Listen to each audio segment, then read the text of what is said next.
Mais il est des cas où, malgré des conditions extrêmes, la cohabitation fonctionne. À Sarcelles, qui accueille une mosaïque de 80 communautés, le racisme affiche profil bas. Clément Vairenal.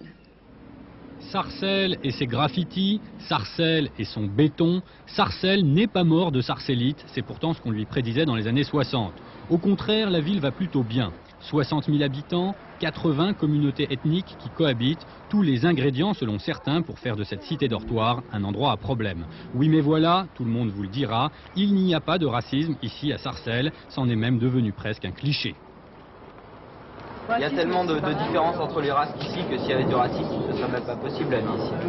Donc il faut s'entendre tous ensemble, quoi, sinon c'est pas la peine. Ça se passe beaucoup mieux qu'ailleurs. Je dirais que le racisme, on a la chance, est pratiquement inexistant à Sarcelles. Y a-t-il alors une recette miracle propre à Sarcelles? Difficile bien sûr de le savoir et encore plus de la connaître. Comme dans toutes les cités, il y a des incidents et des frictions. Sarcelles n'est pas vaccinée contre le racisme, mais on l'exprime peut-être moins ouvertement. À Sarcelles, il doit y avoir du racisme, mais les gens ne le disent pas parce qu'ils ont peur.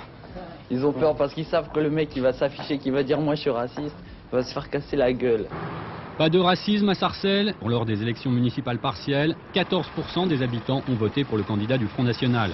Lors du premier tour de l'élection présidentielle en 88, Jean-Marie Le Pen avait même obtenu 18%, un score qui n'avait pas manqué d'inquiéter l'importante communauté juive de Sarcelles, qui constitue près d'un quart de la population. Si le racisme et la xénophobie adoptent ici un profil plutôt bas, il ne manque pas de s'exprimer dans le secret de l'isoloir.